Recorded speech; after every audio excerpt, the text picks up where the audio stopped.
नमस्कार दोस्तों, स्वागत है आपका BMJ एकेडमी में। दोस्तों, संविधान के निर्माण के लिए तैयार पृष्ठभूमि, फिर संविधान सभा का गठन और संविधान सभा द्वारा संविधान का निर्माण, ये सब हमने पिछले कुछ वीडियोस के माध्यम से पढ़ा।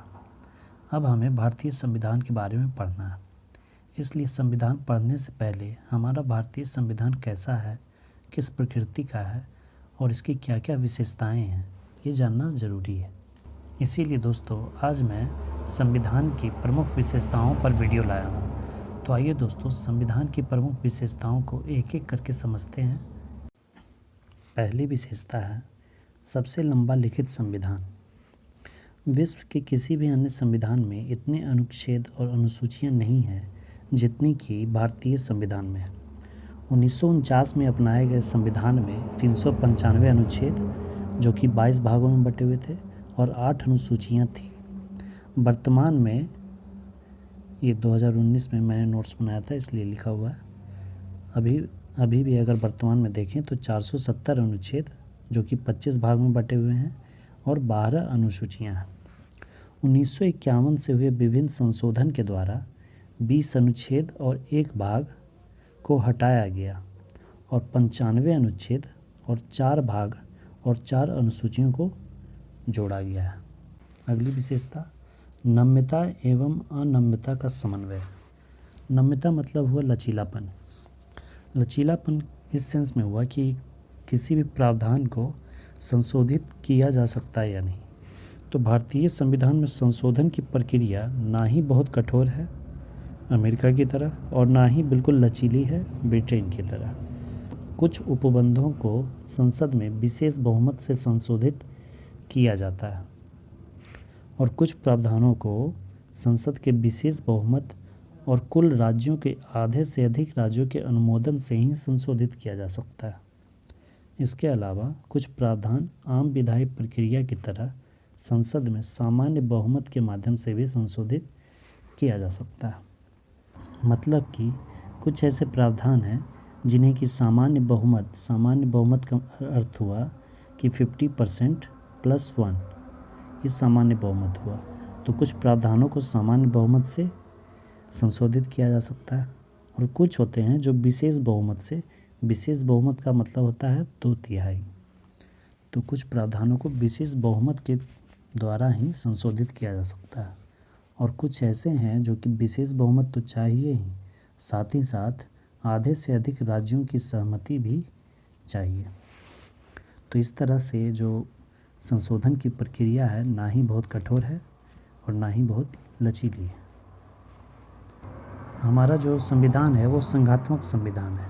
संघात्मक संविधान का अर्थ होता है जिसमें 2 स्तरीय शासन प्रणाली की व्यवस्था की गई हो, एक केंद्र स्तर पर और एक राज्य स्तर पर। अगली विशेषता देखते हैं, सरकार का संसदीय रूप। भारतीय संविधान ने अमेरिका की अध्यक्षीय प्रणाली के बजाय ब्रिटेन के संसदीय तंत्र को अपनाया है। संसदीय व्यवस्था विधायिका और कार्यपालिका के मध्य समन्वय व सहयोग के सिद्धांत पर आधारित है, जबकि अध्यक्षीय प्रणाली दोनों के बीच शक्तियों के विभाजन पर आधारित होता है। संसदीय प्रणाली की निम्न विशेषताएं होती हैं। हमारा जो संविधान है वो संसदीय प्रणाली अपनाया है। संसदीय प्रणाली की निम्न विशेषताएं: वास्तविक एवं नाम मात्र के कार्यपालकों की उपस्थिति, बहुमत वाले दल को सत्ता, विधायिका के समक्ष कार्यपालिका की संयुक्त जवाबदेही, विधायिका में मंत्रियों की सदस्यता, प्रधानमंत्री या मुख्यमंत्री का नेतृत्व, निम्न सदन का विघटन। निम्न सदन का मतलब हुआ लोकसभा और विधानसभा, और उच्च सदन में आ गए राज्यसभा और विधान परिषद। राज्यों के लिए विधान परिषद और देश के लिए राज्यसभा। हालांकि भारतीय संसदीय प्रणाली बड़े पैमाने पर ब्रिटिश संसदीय प्रणाली पर आधारित है, फिर भी कुछ मूलभूत अंतर हैं। जैसे भारत का प्रमुख व्यक्ति राष्ट्रपति निर्वाचित व्यक्ति होता है, जबकि ब्रिटेन में उत्तराधिकारी व्यवस्था है। भारतीय संसदीय प्रणाली ब्रिटिश संसदीय प्रणाली पर ही आधारित है, लेकिन कुछ अंतर है। जैसे भारत का प्रमुख जो है राष्ट्रपति, उनका चुनाव किया जाता है, लेकिन ब्रिटेन में जो प्रमुख हैं वो वहाँ उत्तराधिकार व्यवस्था है, ब्रिटिश क्राउन। अगली विशेषता देखते हैं, संसदीय संप्रभुता एवं न्यायिक सर्वोच्चता में समन्वय। भारतीय संविधान में एक और जहां सर्वोच्च न्यायालय अपनी न्यायिक समीक्षा की शक्तियों के तहत संसदीय कानूनों को असंवैधानिक घोषित कर सकता है, वहीं दूसरी ओर संसद अपनी संवैधानिक शक्तियों के बल पर संविधान के बड़े भाग को संशोधित कर सकता है। यहाँ एक नोटेबल पॉइंट है, सभी संघात्मक संविधान में दो प्रकार की शासन प्रणाली की स्थापना की गई है। जो भी संघात्मक संविधान होते हैं उसमें दो प्रकार की शासन प्रणाली होती है, एक होता है अध्यक्षीय शासन प्रणाली और एक होता है संसदीय शासन प्रणाली। अध्यक्षीय शासन प्रणाली का उदाहरण है अमेरिका और संसदीय शासन प्रणाली का उदाहरण है भारत हो गया, ब्रिटेन हो गया। लेकिन ब्रिटेन और भारत में भी क्या अंतर है कि यहाँ का जो कार्यपालिका प्रमुख होते हैं, भारत में जो कार्यपालिका प्रमुख है वो राष्ट्रपति हैं और उनका चुनाव किया जाता है, लेकिन ब्रिटेन में जो कार्यकारी प्रमुख हैं उनका उत्तराधिकार व्यवस्था है, उनका चुनाव नहीं होता, वहाँ उत्तराधिकारी सिस्टम चलता है।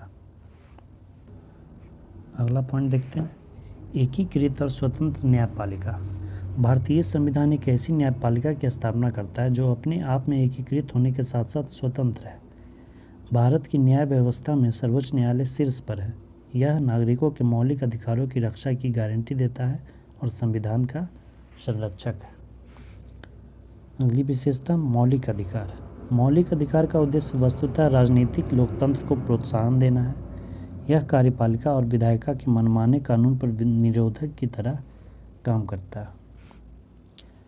अगली विशेषता, राज्य के नीति निर्देशक सिद्धांत, DPSP, directive principle for state policy. नीति निर्देशक तत्वों का कार्य सामाजिक एवं आर्थिक लोकतंत्र को बढ़ावा देना है। इसका उद्देश्य भारत में एक कल्याणकारी राज्य की स्थापना करना है।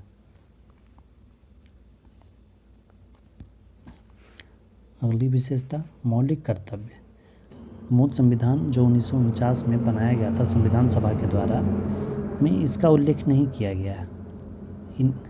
इसे स्वर्ण सिंह समिति की सिफारिश पर 1976 में 42वें संविधान संशोधन के माध्यम से आंतरिक आपातकाल 1975 से 77 के दौरान शामिल किया गया था। अगली विशेषता है, धर्मनिरपेक्ष राज्य। भारत का संविधान धर्मनिरपेक्ष है, इसलिए यह किसी धर्म विशेष को भारत के धर्म के तौर पर मान्यता नहीं देता है। कुछ नोटेबल पॉइंट है, संसदीय प्रणाली में राष्ट्रपति नाम मात्र का प्रमुख होता है, जबकि वास्तविक शक्ति प्रधानमंत्री के पास होती है। ब्रिटेन में उत्तराधिकारी क्राउन प्रिंस और भारत में अप्रत्यक्ष चुनाव द्वारा।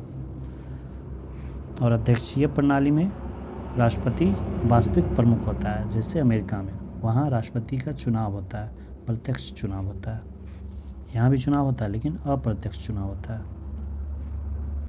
अगली विशेषता है, सार्वभौम वयस्क मताधिकार। भारतीय संविधान द्वारा राज्य विधानसभाओं और लोकसभा के चुनाव के आधार स्वरूप सार्वभौम वयस्क मताधिकार को अपनाया गया है। हर व्यक्ति जिसकी उम्र कम से कम 18 वर्ष है उसे धर्म, जाति, लिंग, साक्षरता अथवा संपदा इत्यादि के आधार पर कोई भेदभाव किए बिना मतदान देने का अधिकार है।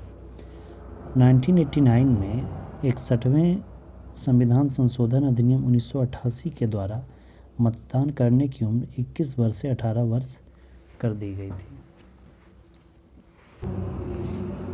अगली विशेषता है, एकल नागरिकता।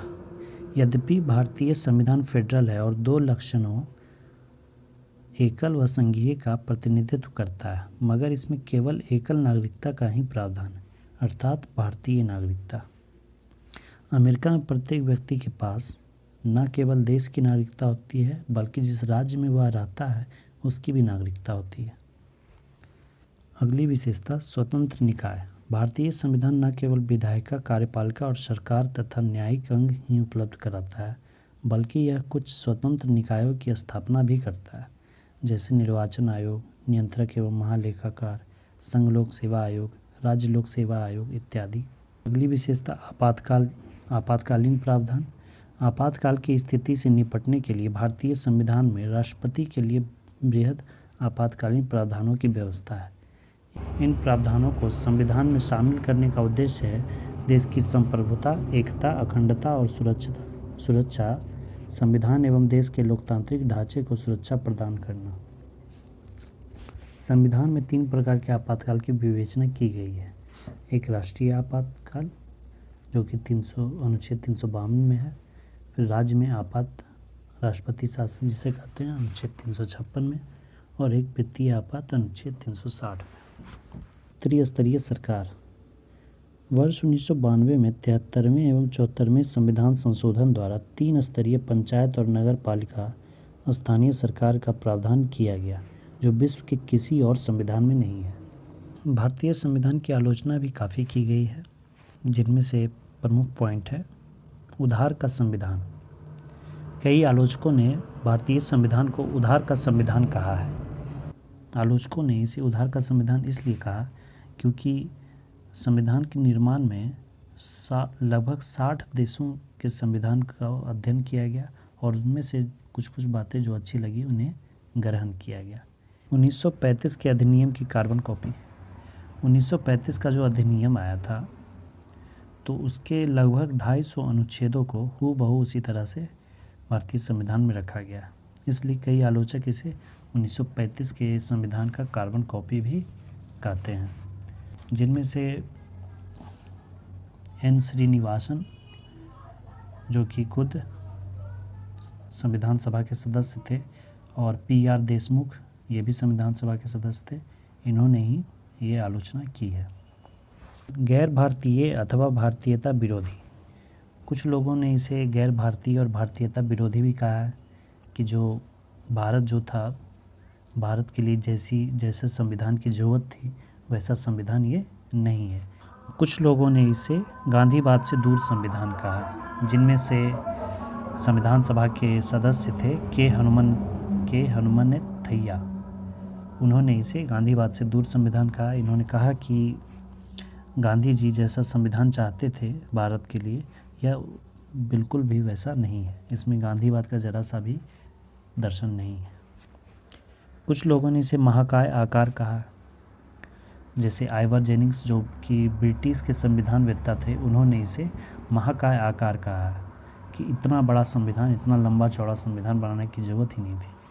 और कुछ लोगों ने इसे वकीलों का स्वर्ग भी कहा, जैसे HK माहेश्वरी जो कि एक वकील थे और खुद भी संविधान सभा के सदस्य थे, उन्होंने इसे वकीलों का स्वर्ग कहा। तो ये था दोस्तों भारतीय संविधान की कुछ विशेषताएं। आई होप कि वीडियो आपको पसंद आई हो।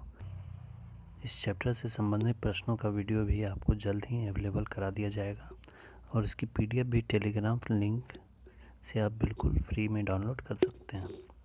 दोस्तों वीडियो को अंत तक देखने के लिए धन्यवाद।